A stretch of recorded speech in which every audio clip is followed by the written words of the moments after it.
오늘은 본문을 통해서 사울 왕의 기복 신앙의 제목으로 말씀 전하도록 하겠습니다.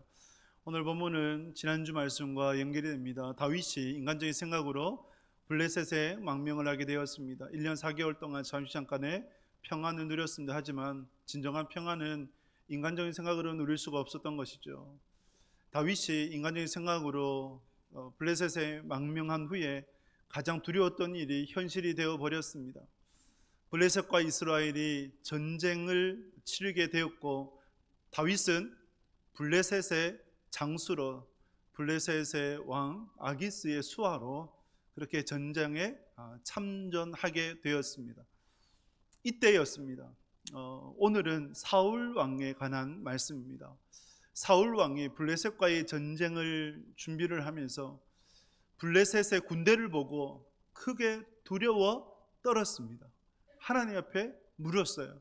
근데 하나님께서는 꿈으로도 우림으로도 둠빔으로도 선지자로도 계시하지 않으셨습니다. 어떻게 전쟁을 치러야 될지 말씀하지 않으셨어요. 만약에 여러분들이 사울 왕이라면 여러분들이 인생의 고난의 때에, 시험의 때에, 위기의 때에 하나님 앞에 기도했는데 응답하지 않으신다면 여러분들은 어떻게 하시겠습니까? 여러분 어떻게 하시겠어요? 사울 왕은 신접한 여인을 찾았습니다. 엔돌에 있었던 신접한 여인에게로 가서 초혼, 즉 죽었던 사무엘을 불러달라 얘기했어요. 하나님 말씀하지 않으시니까. 또 주변의 제사장들이 다 죽어버렸거든요. 죽어버린 것보다 자기가 죽였죠. 다윗을 도왔다는 이유로 85명의 제사장들을 죽였지 않습니까? 그러니 더 이상 물어볼 제사장들이 없었던 거죠. 그래서 사무엘을 불러달라, 죽었던 사무엘을 불러달라 하면서 그러면 자기가 어떻게 전쟁이 치러질지 묻겠다라고 하였던 것이죠. 그런데 사무엘인지 아닌지 불명확한 한 노인이 땅에서 올라와요.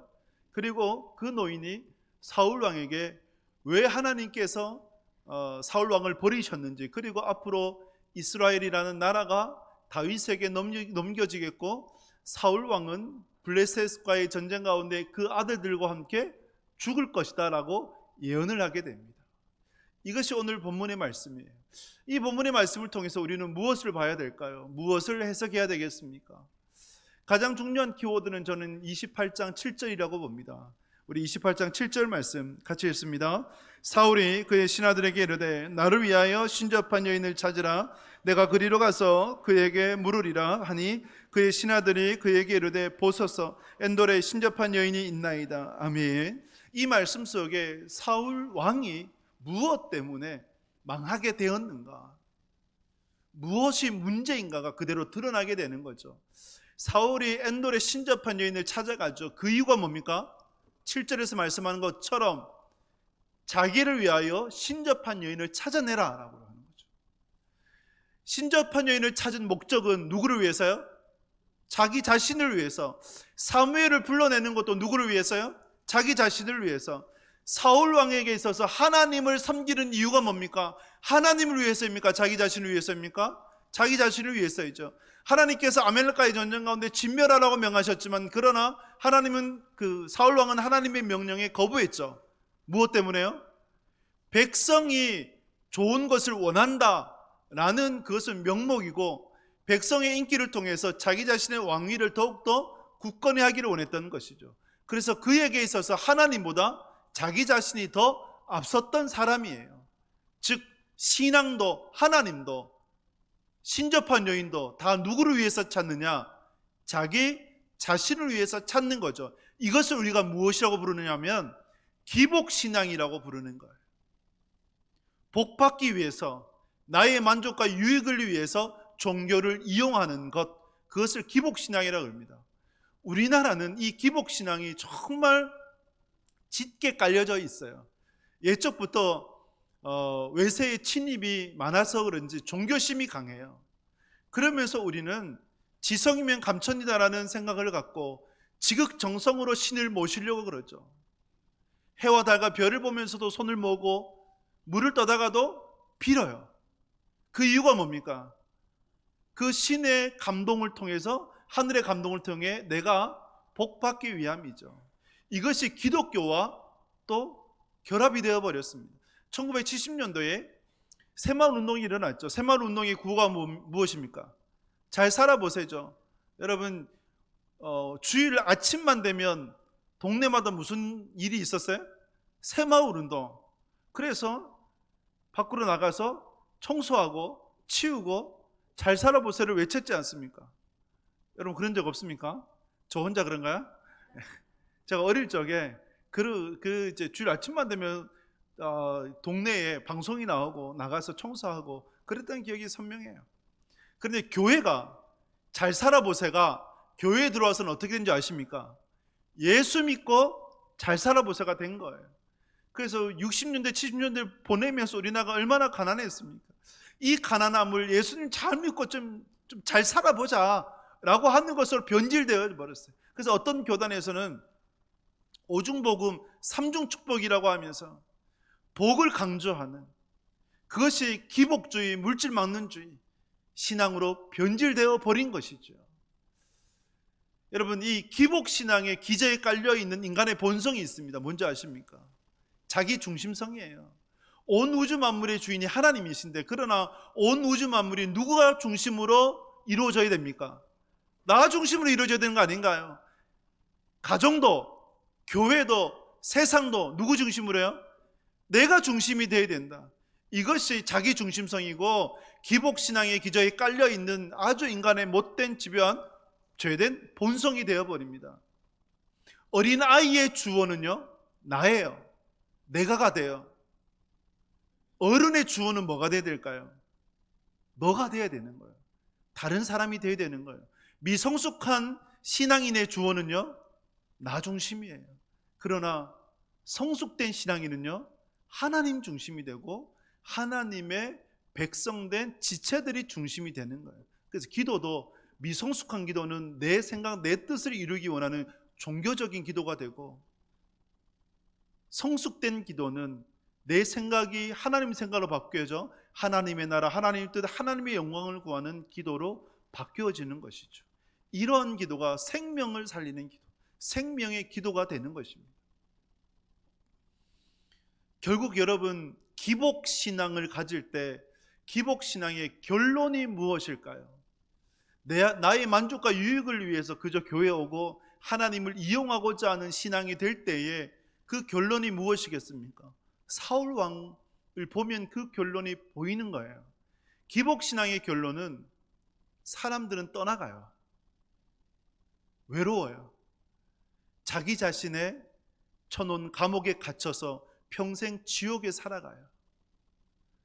사울왕의 주변에 누가 있습니까? 제사장들도 다 죽여버렸잖아요. 심지어는 다윗까지 죽이려 했지 않습니까? 그러니 주변에 정말 좋은 사람들은 다 떠나버린 것이죠. 그러면서 결국은 자기 자신의 욕심 때문에, 그 왕위를 지키고자 하는 그 욕심 때문에 모든 것을 잃어버렸던 사울왕이고, 결국 사울왕이 여러분 어떻게 죽게 됩니까? 자살하게 돼요. 블레셋과의 전쟁 가운데 이제는 죽게 되니까 할례받지 않은 이방인의 손에 죽는 것보다 내가 직접 죽는 것이 낫겠다 싶어 칼을 세워두고 자기가 거기에 엎드려 버려요. 자결한 것이죠. 그렇게 사울왕은 최후를 맞게 됩니다. 여러분, 이것이 기복신앙의 결론입니다. 그래서 우리가 우리 안에 있는 기복신앙을 살피면서 사울왕과 같은 그러한 결론 최후는 맞지 않아야겠습니다. 그래서 오늘 본문 말씀을 통해서 기복신앙의 실체가 무엇인지를 조명하면서 내 신앙을 비교해보고 하나님께서 주시는 말씀을 가슴에 새기는 복된 시간 될 수 있기를 주님의 이름으로 축복합니다. 기복신앙의 실체가 무엇일까요? 28장 3절 말씀 같이 읽습니다. 사무엘이 죽었으므로 온 이스라엘이 그를 두고 슬피 울며 그의 고향 라마에 장사하였고 사울은 신접한 자와 박수를 그 땅에서 쫓아내었더라. 아멘. 사무엘이 죽었습니다. 사무엘의 죽음에 관한 기사는 25장에 기록이 되어 있죠. 사무엘이 죽은 것은 다윗에게도 위기였지만 사울 왕에게도 위기였어요. 사무엘이 죽자 사울 왕이 무엇을 했냐면 신접한 자, 박수무당 있죠. 이러한 자들을 이스라엘에서 쫓아내어 버렸어요. 왜 쫓아내었을까요? 사울 왕이 경건함을 보여주기 위해서, 내가 이처럼 사무엘이 죽었어도 신접한 자를 찾지 않고 박수를 찾지 않는다, 박수문을 찾지 않는다, 그래서 온전히 여호와 하나님만을 찾는다, 이것을 보여주기 위해서 사울 왕이 그들을 쫓아낸 거예요. 그런데 블레셋과의 전쟁에서 사울 왕이 어떻게 변질됩니까? 쫓아낸 신접한 자를 다시 찾은 거죠. 이걸 통해서 무엇을 깨달아요? 기복신앙의 실체를 깨닫는 거죠. 사울 왕은 척척박사예요. 무슨 척요? 경건한 척, 신실한 척, 예배하는 척. 그가 경건한 척 보였지만, 그러나 신접한 자를 쫓아내고 경건한 모습을 보였지만, 하지만 경건의 모양만 있지 능력은 없었다. 정작 위기 때에 누구를 다시 찾아요? 신접한 자를 다시 찾게 된 사울 왕이었던 것이죠. 사울 왕은 경건의 모양은 1등이라고 할 수 있어요. 그가 전쟁을 치를 때마다 주특기가 뭐냐면 금식이에요. 금식이 목적이 아니잖아요. 하나님 앞에 겸비하면서 기도하고 하나님의 뜻을 구하는 그것이 목적이 되는데, 사울 왕은 금식이 목적이었어요. 블레셋과의 전쟁 가운데서도 이전에 누구든지 음식을 먹지 마라, 블레셋과 전쟁 가운데 전쟁에 승리한 후에 음식을 먹게 된다라고 선포를 하죠. 그런데 이 왕의 명령을 어긴 사람이 있었습니다. 누구였어요?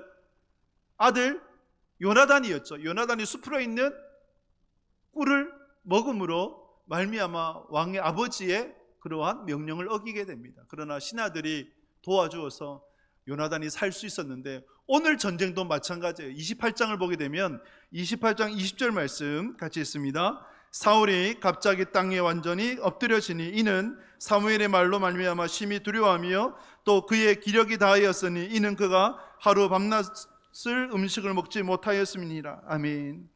여러분, 지금도 사울 왕은 음식을 먹지 않았어요. 금식을 한 거죠. 왜요?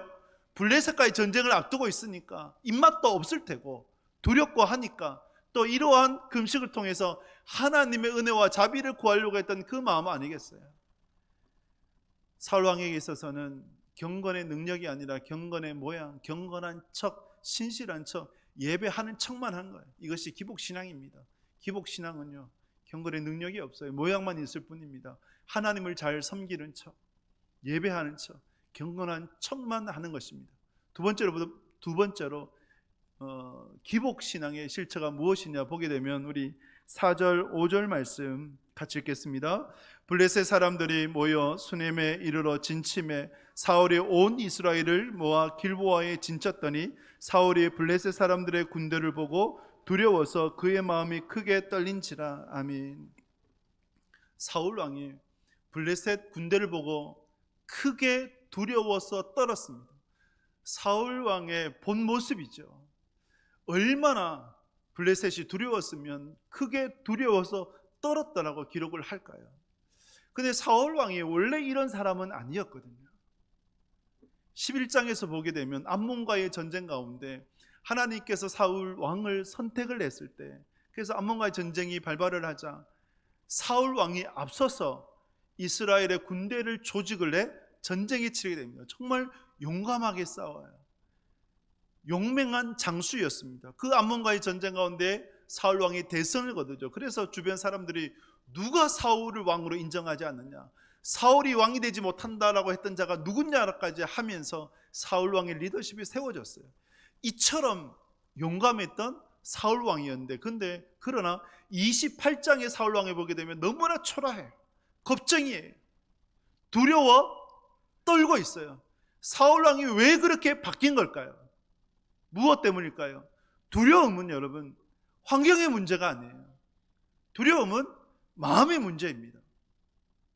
인도에 보면 재밌는 설화가 있어요. 어떤 말수사가 부엌에 있는 쥐를 보니까 쥐가 굉장히 무서워 떨고 있어요. 누구를 보고 무서워 떨었을까요? 쥐가 고양이를 보고. 그래서 마술사가 쥐를 고양이로 바꿔줬대요. 또 고양이가 개를 보고 떨고, 개는요 호랑이를 보고 떨더래요. 이 호랑이가 또 동물의 재앙이니까 호랑이로 바꿔주면 이제 두려워하지 않겠지 싶어가지고 호랑이로 바꿔주니까 호랑이도 누군가를 보고 두려웠답니다. 누구냐면 바로 사냥꾼이었어요. 사냥꾼으로 바꿔주니까 사냥꾼도 무서워 떨더라. 사냥꾼이 누구를 보고 떨었을까요? 자기 아내를 보고 떨었대요. 네. 그래서 자기 그 아내로 바꿔주니까 그 아내도 부엌에 가서 무서워 떨더라. 누구를 보고요? 쥐를 보고 떨더라. 이렇게 돌고 도는 거죠. 무엇을 말하는 걸까요? 두려움은 환경의 문제가 아니다. 두려움은 마음의 문제이다. 예수님께서 풍랑으로 인해서 배가 뒤집힐 것 같아 두려워 떨고 있는 제자들을 향해 꾸짖으셨죠. 무엇이라고 꾸짖으셨어요? 어찌하여 무서워하느냐? 믿음이 작은 자들아. 왜 인생을 살아가며 두려워합니까? 하나님이 함께 하시지 않으면 두려울 수밖에 없어요. 1분 1초를 알 수 없는데 두렵지 않을 수가 없는 거죠. 그래서 하나님이 함께 하시지 않는 인생은 두려운 인생이 될 수밖에 없는 거죠. 그런데 교회를 다녀요. 하나님을 믿는다고 해요. 그런데 두려워요. 왜 두려울까요? 제자들과 똑같은 거죠. 제자들과 예수님이 함께 하셨어요. 그런데 제자들이 여전히 두려워 떨었다. 그 이유는요, 함께하는 예수님을 온전히 신뢰하지 않고 믿지 않기 때문이죠. 여러분이 두려운 이유가 무엇입니까? 하나님이 여러분들과 함께 하십니다. 할렐루야. 그런데 그 하나님을 여러분들이 온전히 신뢰하지 않기 때문이에요. 의지하지 않기 때문이에요. 하나님을 믿어도 내 생각 내 뜻대로 살려고 그래요. 그러니 여러분 두려울 수밖에 없는 거죠. 두려움은 환경의 문제가 아니에요. 마음의 문제이고 믿음의 문제입니다. 믿음이 작은 자로 두려운 인생으로 살아가는 것이 아니라 하나님을 온전히 신뢰함으로 평안 가운데 거하는 여러분들이 되실 수 있기를 주님의 이름으로 축복합니다. 기복신앙은 결국은 위기 때 드러나게 되는 것입니다. 또 기복신앙은요, 하나님께서 역사하시지 않습니다. 사무엘상 28장 6절을 보게 되면 같이 읽겠습니다. 사울이 여호와께 묻자오되 여호와께서 꿈으로도 우림으로도 선지자로도 그에게 대답하지 아니하시므로. 아멘. 사울왕이 기복신앙의 사울자 앞에 있었잖아요. 자기를 위하여 신접한 여인을 찾아요. 하나님도 자기를 위해서 이용을 해요. 그러니까 하나님께서 응답하시지 않는 거죠. 꿈으로도 계시하지 않고 우림으로도 둠빔으로도 선지자로도 계시하지 않으셨어요.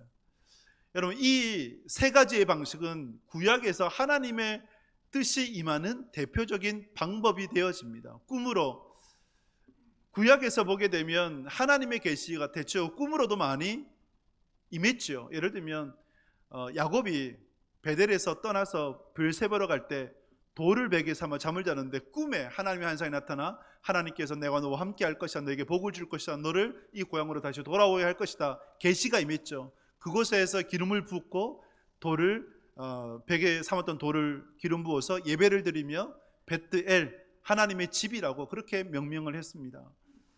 이렇게 하나님의 계시가 꿈으로 구약에는 임했어요. 그러면 신약에서는요, 오늘날은 어떻습니까? 오늘날에 하나님께서 꿈으로 계시하시겠습니까? 제가 신방을 하다가 종종 성도님들이 이런 말씀을 하세요. 꿈을 꿨는데요, 목사님 어떤 뜻일까요? 그렇게 물으면 제가 뭐라 대답할까요? 개꿈입니다. 신경 쓰지 마십시오. 제가 설교 때도 금요밤 기도회 때 말씀드렸던 것 같아요. 얼마 전에 꿈을 꿨는데 꿈속에서 울었어요. 울었는데 정말 깨보니까 흥건해요. 눈물을 흘며 울었어요. 왜 울었느냐, 제가 한번 꿈을 생각해 보니까 아내가 저를 버리고 도망가. 그래서 이제 울었어요. 여러분, 이것이 만약에 하나님의 계시라면 어떻게 되겠습니까? 큰일 나죠. 예, 큰일 나죠. 그러니까 이게 무슨 꿈이다? 예, 그런 거예요. 그래서 여러분, 하나님께서는 꿈으로 계시하지 않으신다. 계시는 특별 계시거든요. 특별 계시는 단 하나, 뭡니까? 성경이에요. 성경 66권. 이 성경 66권 안에 하나님께서 우리에게 이미 말씀을 다 주셨어요. 그러니까 꿈으로 하나님이 뭔가를 주신다, 안 주시니까 꿈은 생각하지도 마시고, 여러분들이 하나님의 뜻을 찾으려면 무엇을 보셔라? 말씀을 보시고 기도를 하셔라. 그것이 하나님의 뜻을 찾는 방법이에요. 우림과 둠빔은 제사장의 흉패 안에 들어있는 하나님의 말씀이 되어지는데, 우림이 히브리어의 알렙, 첫 글자 알렙을 뜻하고 둠빔이 히브리의 끝 글자 타우를 뜻해요. 그래서 우림과 둠빔은 하나님의 계시 전체를 상징을 합니다. 그래서 제사장 흉패 안에 있는 우림과 둠빔을 꺼내서 하나님의 뜻을 묻는 수단으로 썼는데, 지금 사울 왕에게는 우림과 둠빔이 존재하지 않습니다. 왜냐하면 대제사장 아비아달이 다윗에게로 가버렸어요. 다윗에게 가면서 뭘 가져갔을까요? 이 흉패 안에 있는 우림과 둠빔도 가져가 버렸어요. 그러니까 묻지를 못하는 거죠. 선지자가 대답을 안 해줘요. 묻지를 못해요. 선지자가 없어요. 제사장이 없죠. 왜 없을까요? 도망가거나 아니면 사울 왕이 죽여버렸잖아요. 그렇지 않습니까? 다윗을 도왔다는 이유로 85명의 제사장들을 다 죽여버려요. 그러니까 주변에 물을 수 있는 제사장들이 없었다. 오늘 말씀의 서두에 누가 죽었다고요? 사무엘이 죽었어요. 사무엘이 죽으니까 사무엘에게도 물을 수가 없었던 것이죠. 그래서 신접한 여인이 찾아가서 사무엘을 불러올려라, 초혼을 요청을 한 거죠. 이렇게 기복신앙에는 하나님께서 응답하지 않으세요. 역사하지 않으십니다. 역사하실 수 없죠. 왜냐하면 역사를 해도 기복신앙 때문에 들을 수가 없어요. 눈이 있어도 보지 못하고 귀가 있어도 듣지 못하고 마음이 있어도 깨닫지를 못하게 되는 거죠. 사울왕이 왜 이렇게 하나님으로부터 벌어진 인생이 되었는가라고 할 때에 사무엘상 15장에서 말씀을 합니다. 22절 23절 말씀 같이 읽습니다. 사무엘이 이르되 여호와께서 번제와 다른 제사를 그의 목소리를 청종하는 것을 좋아하신 같이 좋아하시겠나이까? 순종이 제사보다 낫고 듣는 것이 수량의 기름보다 나으니 이는 거역하는 것은 점치는 죄와 같고 완고한 것은 사신 우상에게 전하는 죄와 같음이라. 왕이 여호와의 말씀을 버렸으므로 여호와께서도 왕을 버려 왕이 되지 못하게 하셨나이다 하니. 아멘. 하나님이 사울을 버리신 겁니까? 사울이 하나님을 버린 겁니까? 사울이 하나님을 버린 거예요. 이것을 성경에는 뭐라고 표현을 하냐면, 여러분 말씀 보십시오. 이는 거역하는 것은 뭐라고요? 점치는 죄와 같다. 점치는 죄. 완고한 것은 우상에게 절하는 것과 같다. 사울 왕이 하나님의 말씀에 불순종하니까 아말렉과의 전쟁 가운데 모든 것을 진멸하라는데 자기 보기에 좋은 것은 살려줘요. 선택해서 순종을 해요. 불순종이죠. 그러니까 이 불순종을 거역하는 것은 뭐와 같다? 점치는 것과 같다. 지금 사울 왕이 뭘 하려고 그래요? 점치잖아요. 신접한 여인을 찾는 것이 뭡니까? 점치는 거예요. 우상에게 절하는 거예요. 사무엘을 통해서 주었던 그 말씀 그대로가 또한 성취가 되고 있는 것입니다. 사랑하는 여러분, 여러분들은 어떠세요? 여러분들 안에는 기복신앙이 없습니까? 하나님을 순순히 신앙하기보다 하나님을 이용하려고 하는 마음이 없습니까? 여러분들의 신앙의 중심이 하나님이 아니라 여러분들 자신이 아닙니까? 기복신앙의 결국은 여러분 사울 왕이 보여주는 거예요. 사람들이 떠나가요. 하나님이 역사하시지 못해요. 하나님의 뜻이 임하지 않아요. 그렇게 신앙하다가 결국은 망하는 인생이 되어집니다. 그러므로 여러분 사울 왕을 보면서 여러분들의 기복신앙을 되돌아보고, 기복신앙이 아니라 하나님을 이용하려고 하는 것이 아니라 하나님 그 한 분만으로 인하여 기뻐하는 여러분들이 되실 수 있기를 주님의 이름으로 축복합니다. 예배를 드리러 나오실 때 내가 은혜 받기 위해서 예배를 드리는 것이 아니라 순순히 하나님 앞에 예배 올려드리기를 기뻐하며 나오실 수 있기를 축복합니다.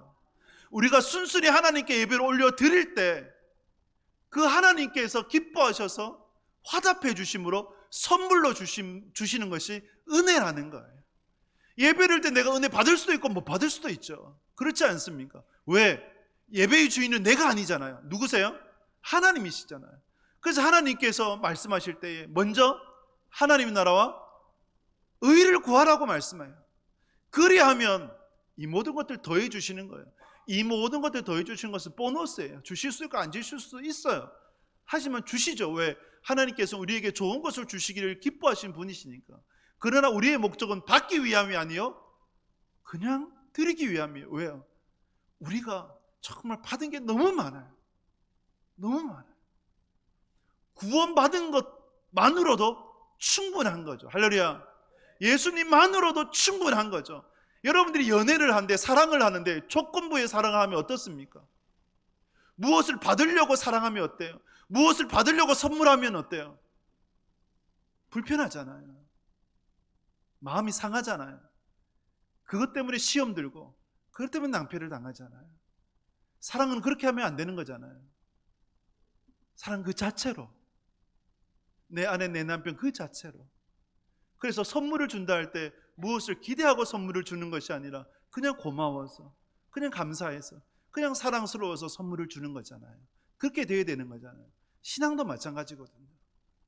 그래서 여러분들 안에 있는 기복신앙이 아니라, 내가 뭔가를 받기 위함이 아니라 순수하게 순전하게 헌금을 드리는 것도 하나님께서 우리에게 끊임없이 말씀하는 것이 있어요. 기쁨으로, 자원함으로, 감사함으로 올려드려지는 것, 그것을 하나님이 기뻐하시니 여러분들이 순수함으로 주님을 신앙하는 여러분들 되실 수 있기를 주님의 이름으로 축복합니다. 그러면서 여러분, 오늘 본문과 우리가 놓지 말아야 될 것 중에 하나가, 사울 왕이 신접한 여인을 찾았잖아요. 그렇지 않습니까?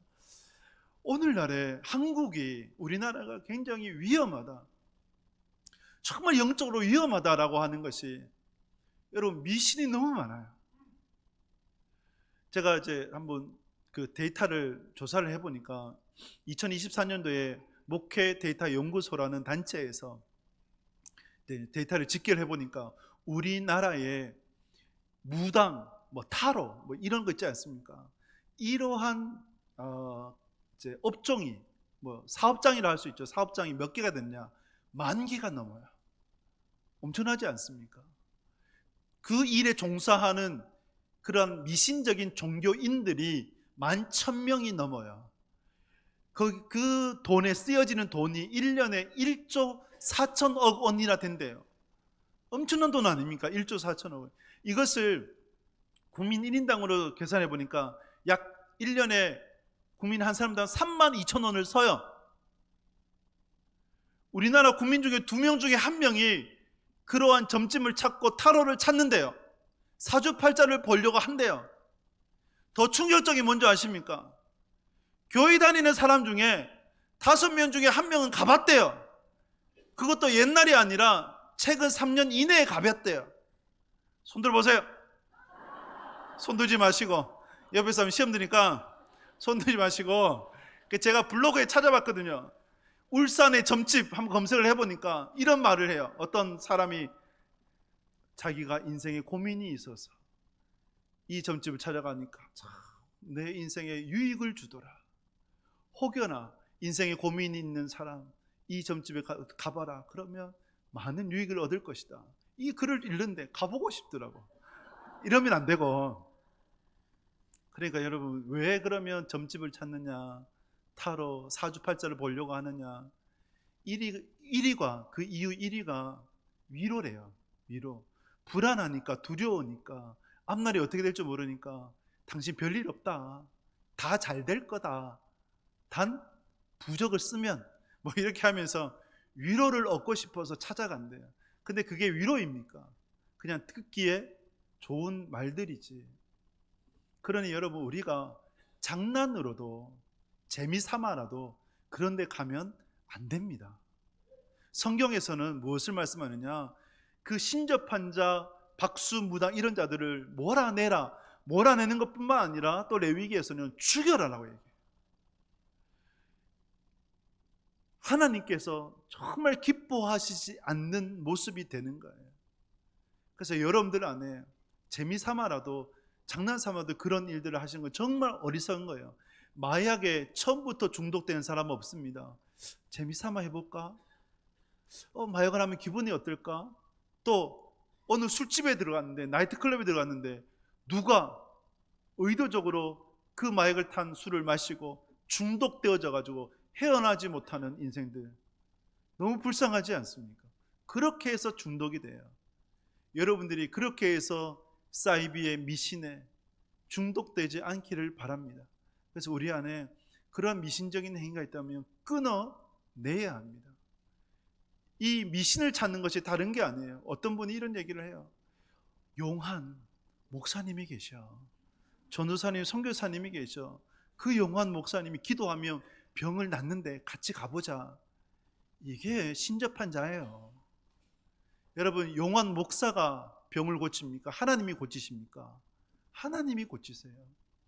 그렇게 접근하는 것 그 자체가 거짓 선생이에요.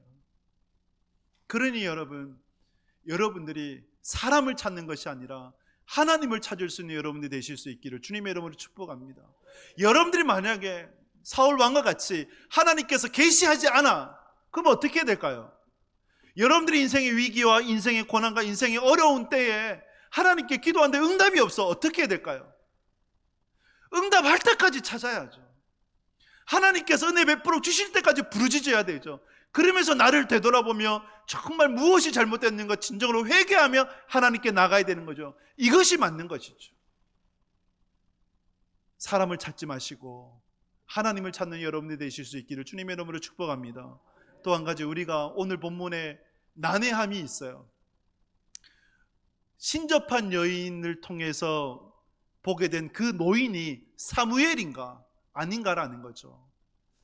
그런데 성경을 보면 여러분, 신접한 여인을 통해서 보게 되는 노인이 땅에서 올라옵니까? 하늘에서 내려옵니까? 땅에서 올라오죠. 왜요? 죽었으니까 땅에서 올라와요. 그런데 여러분, 우리의 어떤 사고방식으로 사무엘이 죽었잖아요. 천국 갔을까요? 지옥 갔을까요? 천국 갔죠. 그럼 어디서 와야 돼요? 땅에서 와야 돼요? 하늘에서 와야 돼요? 영이 온다면 하늘에서 와야 되잖아요. 이것이 잘못되었고, 또 한 가지, 여인이 그 노인을 불러낸 게 아니다라는 거죠. 12절 말씀에 보면 사무엘상 28장 12절 말씀 같이 읽겠습니다. 여인이 사무엘을 보고 큰 소리로 외치며 사울에게 말하 이르되 당신이 어찌하여 나를 속이셨나이까? 당신이 사울이시니이다. 아멘. 여러분, 이 말씀을 보면, 이 전후의 말씀 비교해 보면, 여인이 사울왕의 요청, 사무엘의 초원, 죽은 사무엘을 불러 올려달라라고 요청을 했는데 여인이 부르지도 않았는데 한 노인이 땅속에서 올라오게 된 거죠. 이것을 우리가 봐야 돼요. 즉, 여인이 불러낸 게 아니다.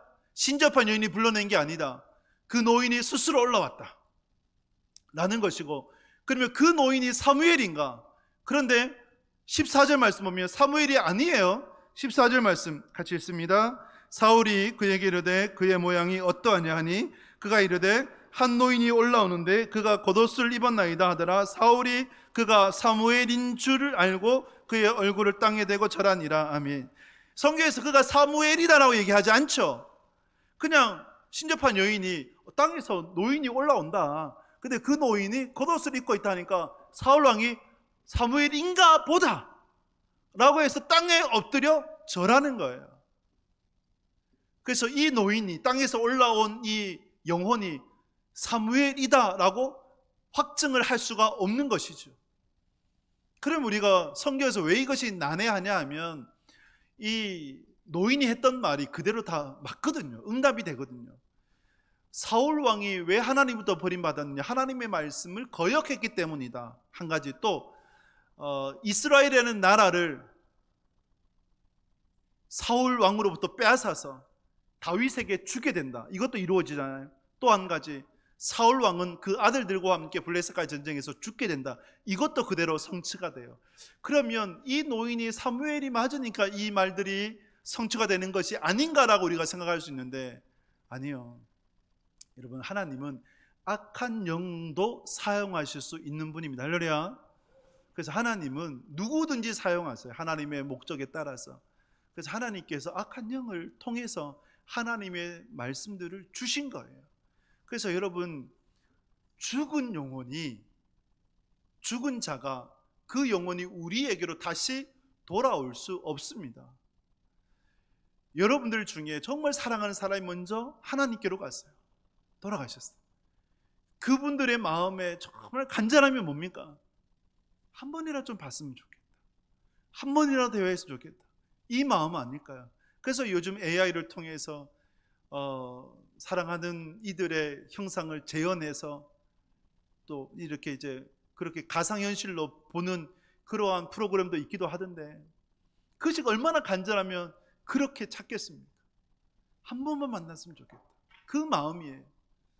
그런데 여러분, 성경은 절대 그것을 이루어질 수 없다라고 얘기를 합니다.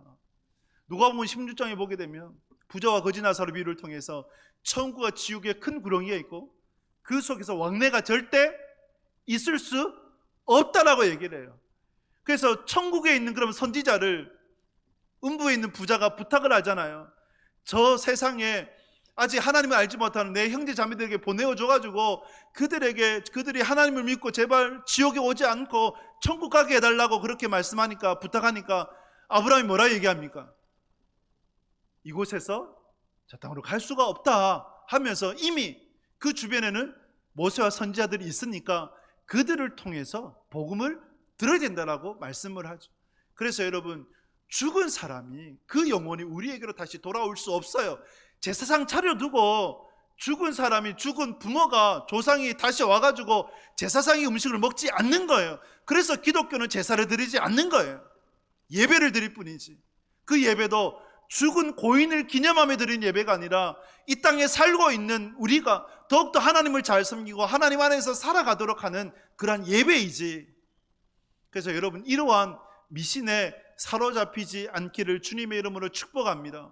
그렇다면 왜 하나님께서 악한 영을 통해서 말씀을 하셨을까요? 그 이유가 뭘까요? 왜 악한 영을 통해서 사울 왕에게 앞으로 일어날 일들에 대해서 말씀을 하는 걸까요?